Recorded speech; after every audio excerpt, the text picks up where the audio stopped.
Wisconsin Broadcasters Association Hall of Famer Bob Berry ruled Milwaukee's airwaves in the 60s and 70s. He spoke with countless musicians and celebrities over the years. Bob collected remarkable recordings of these encounters, which he's now sharing with the public. Here's Bob. In 1964, on the Beatles tour, the warm-up acts had a tough job. The young fans of the Fab Four wanted to see them and not any other entertainers. In Milwaukee, September 4th, 1964, the acts preceding the Beatles were Bill Black's Combo, Clarence Frogman Henry, the Exciters, and Jackie DeShannon. I asked Jackie about this experience. Jackie, how did you get your career started? I just started singing. I had a radio show when I was about 6 and a half.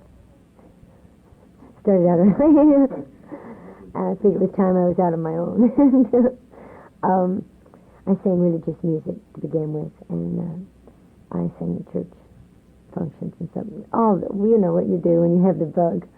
And then we moved to Batavia, Illinois, which is not too far from here. And I just continued singing, and I made a record. Went to Nashville, made a recording, and Liberty Records picked it up. Tell us about one of your biggest hits from 1965, What the World Needs Now Is Love. It was my first record to really, outside of things with loud drums in the background and that sort of thing. It was the first time. And plus the song was sort of a universal type song. I mean, how could you not like the song? Of course, all of us who were at the Beatles concert here in Milwaukee in 1964 remember Jackie DeShannon being one of the warm-up acts. Tell us about that experience.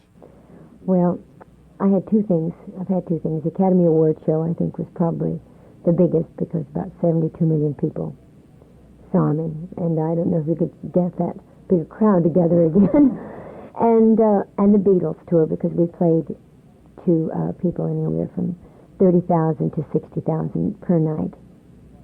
So those are the two greatest things I feel. Everything else is sort of, it's going to be nice and all, but those are the two things I think I'll always remember and always feel very special about. What does it seem like backstage at the Academy Awards? Utter chaos. No, it's very, very well rehearsed. Joe Pasternak, who's the producer every year, has everything exactly. You know, Edith Head contacts all the stars so that they all don't wear white or the same gowns, and it's very, very well rehearsed. I rehearsed 2 weeks myself on the thing, and everyone did.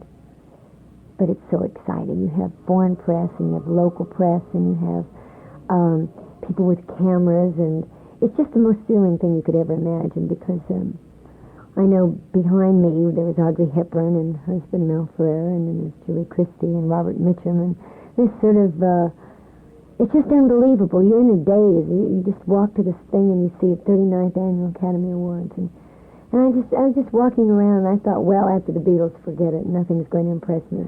I was so impressed. You see people like Ginger Rogers and Fred Astaire and Charlton Heston. These people have been in show business. They are show business. That is show business, I think. Great, because you see, films and recordings are something lasting. They'll always be, as long as you have the film. Where a stage and theater, which I enjoy very much, is not lasting or a concert, after you've given the performance, that's it. Except if it's recorded, and you don't record every time you go somewhere to perform live. But after that, that's it, it's gone. But and you never recapture the same exact feeling on the same exact night unless you've recorded it. When you were the opening act for the Beatles, you really put on an up-tempo, exciting show. For that type of thing, that's what I did. I'm sort of, when you're appearing to 35,000 screaming girls, you better do something. You're on just before the Beatles. So I did songs, which you remember. They were all more or less audience participation things. Because the Beatles, I mean, the kids did not come to see me. I mean, as much as I like to think 40,000 people came to see me, I know why they came. And so many of the acts that appeared on the show didn't really realize they were very hurt. And, of course, in their own little neck of the woods, they're a star, too. But the kids came to see the Beatles, and the people that were on the show were there to entertain and get the thing rolling, get everyone warmed up for the Beatles. And I selected songs that the kids could participate in and get their mind off of it a little bit anyway, that they were going to see. And they were the biggest at the time. That was their first tour and their longest tour. What did you think of them personally? Well, I got to know them very well, and we got on beautifully. Paul McCartney was sort of a fan of earlier things I had done, like Needles and Pins. And when you walk in a room, George and I had to show him how to play it, because I played guitar, and he sort of was interested in that kind of thing. We played Monopoly and drank tea, and we had a lovely time. How do you classify yourself? Pop singer, folk singer? Yes, I am a folk singer. I do sing rock and roll. I do sing pop music. I sing everything, because when I started, that's the way I started, because it was not planned. I just enjoy every type of music. I have quite a classical collection.